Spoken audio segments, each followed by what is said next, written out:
విజయవాడలోని గణపతి సచ్చిదానంద దత్తపీఠంలో ముఖ్యమంత్రి చంద్రబాబు నాయుడు మాట్లాడుతున్నారు. ప్రత్యక్ష ప్రసారం ద్వారా వీక్షిద్దాం. కష్టాల్లో ఉన్నప్పుడు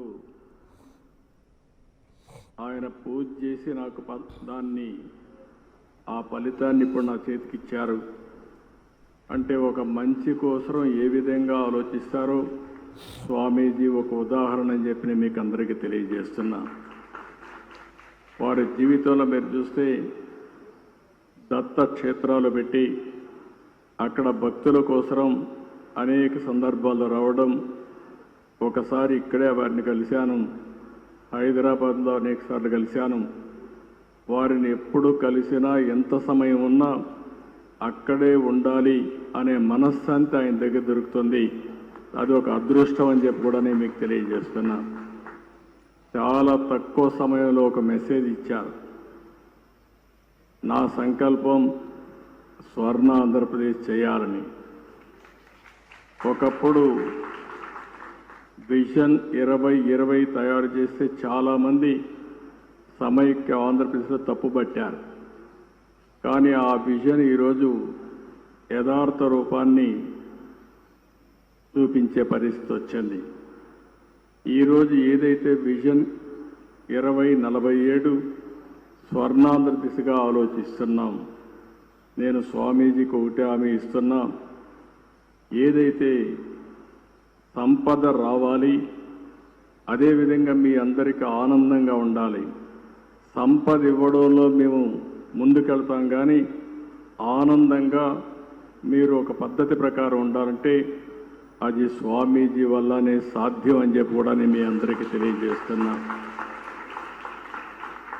ఎప్పుడు కూడా యథార్థాన్ని చెప్పే పరిస్థితిలో ఉండాలి. స్పిరిచువాలిటీ కూడా మనకు ఉండాల్సిన అవసరం ఉంది. అదే సమయంలో భగవంతుడు ఆశీస్సులు కూడా మనకు ఉండాల్సిన అవసరం ఉంది.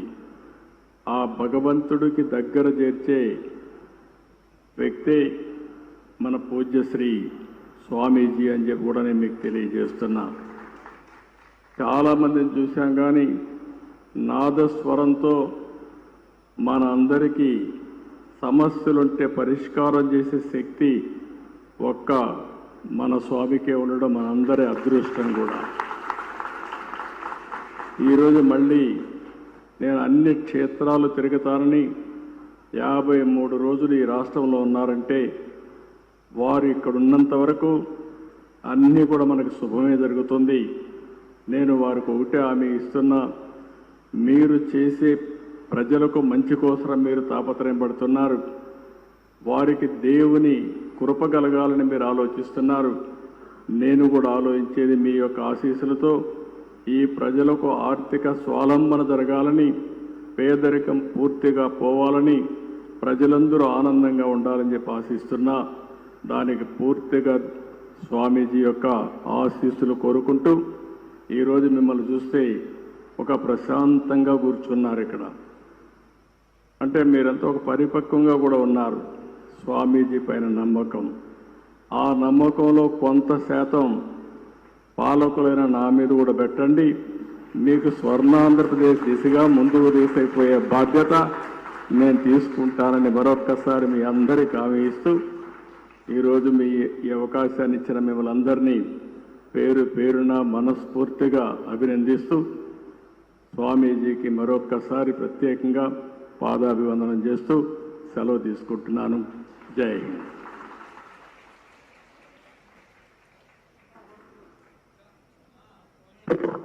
Thank you CM sir.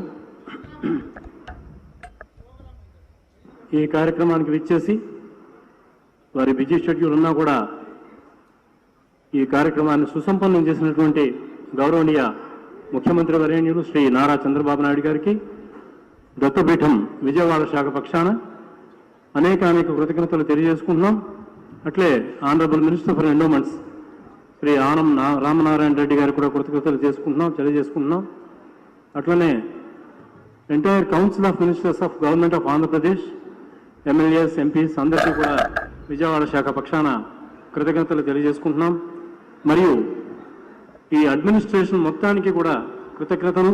అట్లనే police department, both law and order and traffic department వాళ్ళందరికీ, ఫైర్ డిపార్ట్మెంట్కి, మరియు మున్సిపల్ కార్పొరేషన్ సిబ్బందికి వారందరికీ ఎలక్ట్రికల్ డిపార్ట్మెంట్ కూడా కృతజ్ఞతలు తెలియజేసుకుంటున్నాం.